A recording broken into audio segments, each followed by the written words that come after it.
Hello everyone. I hope you understood my last lecture, that is triangle law of vector addition, and now we are going to start with our next law of vector addition, that is parallelogram law of vector addition. So you can see on your screen parallelogram law of vector addition. It states that if two vectors are represented by two adjacent sides of parallelogram taken in same order, then its resultant is given by the diagonal. In triangle law of vector addition, the resultant was given by the third side, closing side, but in parallelogram the resultant is given by the diagonal. Okay, so here the calculations are exactly same as in triangle law of vector addition, so I'm not doing it. I'll dictate from here only, but diagram I'm drawing on notebook, so you can see that we have taken one side of parallelogram which we denote from vector p. Okay, and this is second adjacent side, we denote it from q. So you can complete this parallelogram. You know, parallelogram in which opposite sides are equal. Okay, opposite sides are parallel to each other. So if this vector is q, so this side will also be equal to q. If this is your p vector, this vector will also be p. So this is names, you can give the points a, b, c and D. From C, we have to drop one perpendicular as you did in triangle law of vector addition. Okay, so this point I'm giving name E. Let us suppose that angle between these two vectors is theta, and the diagonal of this parallelogram is this. And in statement, you know, according to statement, the resultant is given by the diagonal of the parallelogram. Once again I'm telling you that these are the two sides of parallelogram which are represented by the two vectors p vector and q vector. You can see that they are taken in the same order. Okay, and the resultant is given by the diagonal which is taken in opposite order. This is all about your diagram. Once again I'm telling you the statement of parallelogram law of vector addition.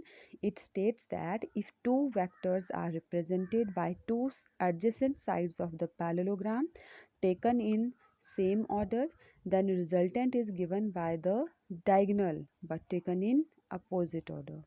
Okay, so this is resultant. You can write it is resultant means p plus q. Okay, now you can see that these triangles are, if this portion you will see, then this portion is exactly same. It is exactly same as your triangle law of vector addition. That's why each and every calculation is same. You can compare that AC square is equal to AE square plus CE square, and AC square is equal to AB plus BE whole square plus CE square. Then you will calculate BE and CE from triangle BCE, the small one triangle.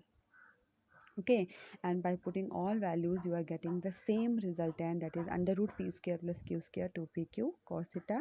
And similarly angle tan phi is equal to q sin theta upon p square plus q square cos square theta.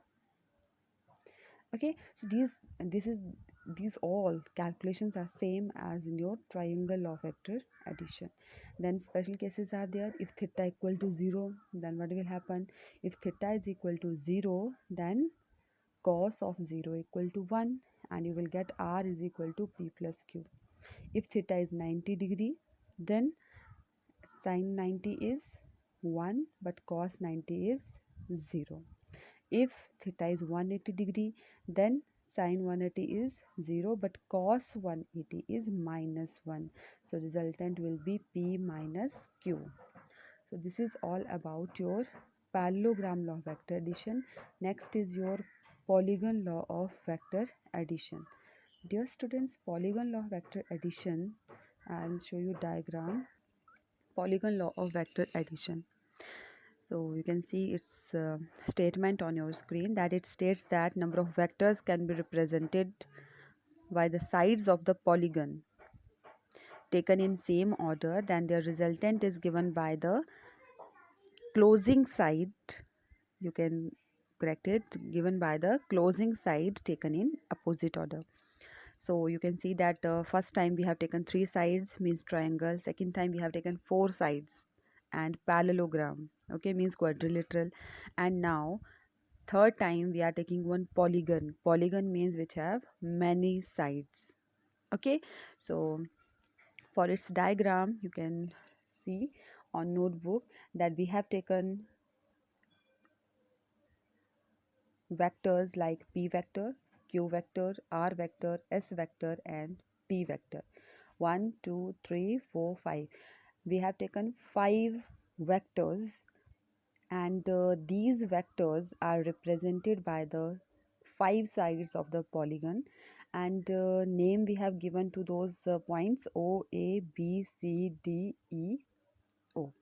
Okay, so this is a polygon having six sides. So what we call the polygon which is having six sides, that is hexagon. Okay, so in this hexagon, from five sides we are representing five vectors, so obviously the resultant will be given by the sixth side, that means closing side.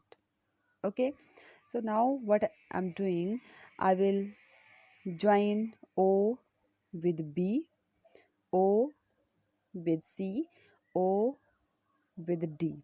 Okay, and now you can see that these are forming a small triangles like OAB, OBC, OCD, ODE. These are the small triangles. So in every triangle we can apply triangle law of vector addition. So if this is PQ, so this third side will be P plus Q. Now this is P plus Q, this is R, so this side will be P plus Q plus R.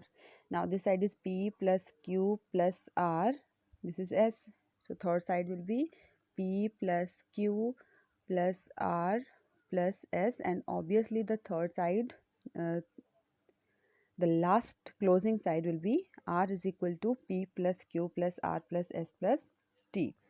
Okay, so these, in these small triangles we have applied triangle law of vector addition.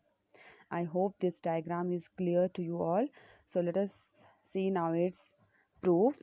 For proving it, this diagram is very helpful and everything is written whatever I told you earlier, that using this triangular law of vector addition in triangle OAB, in triangle OBC, in triangle OCD and so on, and when you will apply triangle of vector addition in all triangles, and at last you are getting that resultant is equal to P plus Q plus R plus S plus T. Okay, hence proved. So this is all about your parallelogram law of vector addition and polygon law of vector addition. This is all about your laws of vector addition. So these three laws of vector additions are very important from examination point of view. So revise once again. For any queries you can drop message on my WhatsApp. Thank you. Have a good day.